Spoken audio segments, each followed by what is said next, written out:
প্রিয় বন্ধুগণ, যারা শাহবাগ মোড়ে আজ আমাদের কথা শুনতে পাচ্ছেন, আপনারা জানেন আজ আমরা কোন দাবিতে কি চিন্তা করে এখানে একত্রিত হয়েছি।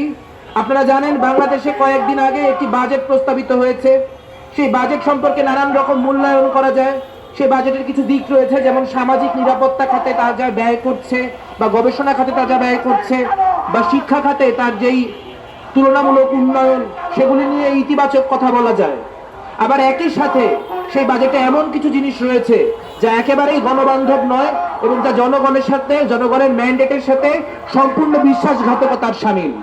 তেমন একটি জিনিস হচ্ছে এখানে যেই তেল গ্যাসের মূল্য বৃদ্ধি হয়েছে সেই ব্যাপারটি। বন্ধুগণ, বোঝা দরকার তেল গ্যাসের মূল্য বৃদ্ধির বিষয়টি আসলে একটা দেশের গোটা অর্থনীতির সাথে সম্পর্কিত। একটা দেশে যখন তেল গ্যাসের দাম বাড়ে তখন সেটা একটা অর্থনীতির চাকায় একটা মুদ্রাস্ফীতি তৈরি করে, এবং মুদ্রাস্ফীতির যত ধরনের নেতিবাচক প্রভাব আছে তা অর্থনীতিতে ঘোরতর ভাবে পড়ে। সেরকম একটি প্রেক্ষাপটে যখন এরকম ভাবে আপনার তেল এবং গ্যাসের দাম বৃদ্ধি করা হয়, তখন তো অবশ্যই জনগণের যে স্বার্থ, সেই জনগণের স্বার্থের বাইরের একটি জিনিস। আমরা এনপিএ থেকে স্পষ্ট করে একটা কথা বলতে চাই যে প্রথম 200 ইউনিট বিদ্যুতের যেই দাম, সেই দাম কোনোভাবেই বৃদ্ধি করা চলবে না।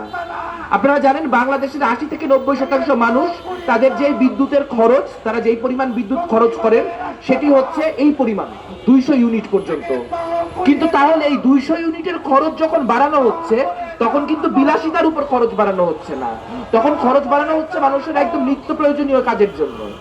তাই প্রথম 200 ইউনিট পর্যন্ত কোনোভাবেই বিদ্যুতের যে মূল্য, সেই বিদ্যুতের মূল্য বৃদ্ধি করা চলবে না।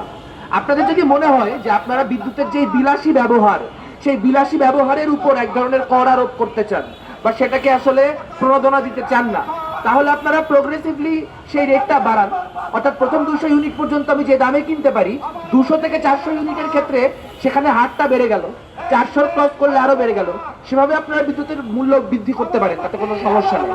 কিন্তু আপনারা মানুষের একেবারে নিতান্ত যে সামান্য প্রয়োজনটুকু, সেই সামান্য প্রয়োজনটুকু বাস্তবায়নের জন্য যতটুকু বিদ্যুৎ লাগে, সেই বিদ্যুৎও যখন দেন না বা বাড়তি মূল্যে দিতে চান, তার মানে এটা জনগণের সাথে ক্লিয়ারলি এক ধরনের জুলুম।